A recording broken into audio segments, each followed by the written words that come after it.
when we talk about when we talk about full control of the market, full control of services, full control of so-called safety, we are taking power away from the individuals and making a collectivist argument.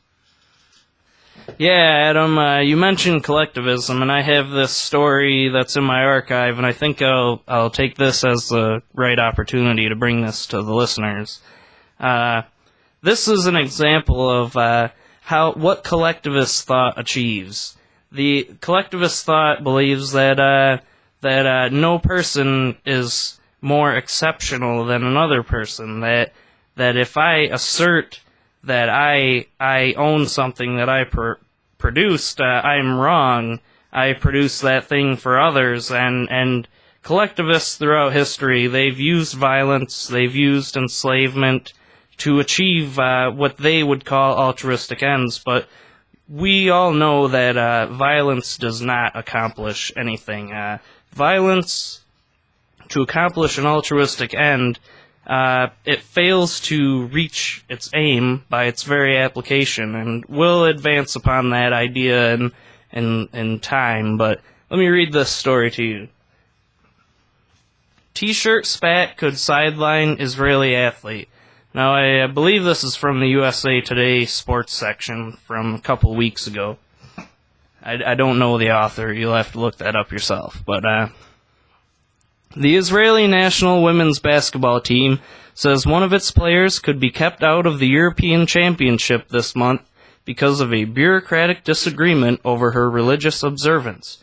Point guard Nama Shafir is an Orthodox Jew who wears a T-shirt under her jersey because Jewish modesty rules require her to cover her shoulders. International basketball regulations require all members of a team to wear the same uniform. Organizers of the championships in Poland informed the Israelis she will not be able to play with her T-shirt. Shafir said Thursday she won't play without it. An Israeli appeal to a World Basketball panel in Geneva was rejected on technical grounds on Wednesday. The deadline for further appeals has passed. You could see that how the Israeli basketball team was harmed by losing one of their players. That individual player was harmed. What harm would have been caused to the basketball institution if she'd been allowed to wear her shirt? I mean, could she hide a basketball under her shirt and cheat? What excuse could they possibly use to justify stripping her of her dignity? She obviously doesn't want to play in the jersey that they've picked for her, and I don't see any reason why she shouldn't be able to, but the idea that we all have to be the same and that there's no legal recourse for your desire to be different, you just have to accept that your objective will not be accomplished because you wish to excel or be different than other people. Never use warfare in your lifestyle. When we talk about liberty, we're talking about non-force, non-violence. Do not use force to restrict someone's free choice as long as it's not harming anyone else's free choice. Liberty is to act freely. Now, when we walk with liberty, we walk with truth. We have the key to this truth. The key to the truth will make us not hold up heroes that are celebrity culture or sports figures. When we have a social change in our ideas and we're able to communicate freely and peacefully, we'll have hero figures like Ron Paul, for example. He has become the messenger for our movement, and we can bank on him to win, but we need to support him in winning because he currently holds the baton for the message of liberty. We need to keep that as strong as possible and have it presented to as many people as possible to achieve our social change, to actually have a society based on liberty and voluntary action. Be peaceful. Love one another. To say that there would not be compassion if we don't have a welfare state is untrue. You are undermining human action. We will have compassion if we're allowed to choose. We're not forced to give in to a specific idea propped up for power and the love of money. Yeah, dude. Did that work? I kind of went off towards the end. I really like that. No, I really like what you said, Adam, and that's right. Ron Paul right now, he has the torch of liberty. He has the most public exposure in our movement.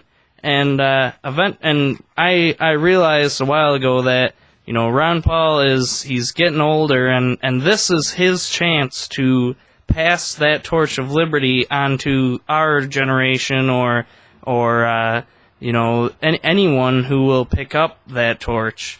We see, we listen, we learn, we are inspired by Ron Paul, and we need to use that inspiration to guide others to liberty and to give them the torch of liberty. Eventually, this needs to become the norm in our nation. The movement for liberty needs to become what everyone is talking about, because right now the people who have control of the media and the message, they're denigrating you. They're calling you names. They don't like you, and they don't like how you are threatening their power. But they're gonna have to deal with it. There will be more of us than them. And that's because every single person believes that they should be free. They just don't know what freedom really is. They've been conditioned throughout their whole lives to believe that it's something that it isn't. And we need to change that. We need to get rid of the dependency on the state. We need to get rid of the idea that we should empower our state to engage in warfare against people in other countries who honestly didn't really have much to do with the 9/11 or terrorist attacks in general. That we've killed more people in our military action than who could have possibly been responsible for any attack on us. Those kind of attacks, terrorist attacks, take maybe a dozen people to plan and carry out, whereas we've killed thousands. It really, or tens of thousands, or millions, depending on who you ask. But warfare is a racket, and as Eisenhower stated, it does support the military-industrial complex. American taxpayer funds are being funneled into huge corporations which build weapons systems. And actually, we're finding out now that some of the weapons that we're using, their components were made in cheap Chinese factories by slaves, and they're counterfeit. They're screwing us, and it's because we're exporting our production to countries which use slave labor, and that's a moral crisis as far as I'm concerned. Going off of warfare being a racket, there is also a warfare on the psyche of the American public. Ever since 9/11, we've been told this is what's best for you. You are a patriot if you accept our services. Once again, this is full control, one organization of those services. When we go after people for their ideas, we are waging war.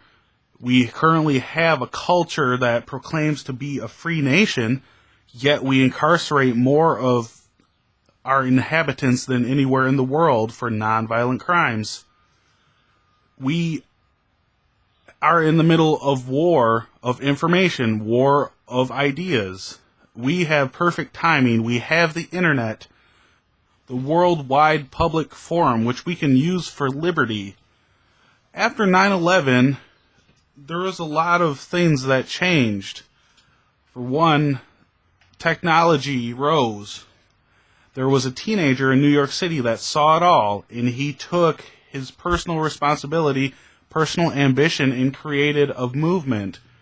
Whether you agree with the movement or not, it's irrelevant. What he did, he took a personal goal and created it into something very powerful. It is a worldwide phenomenon. I am talking about Luke Radowski, and he is in this next clip. The message is very powerful and relates to our evolution for liberty, nonviolence, peace, always treat people with love.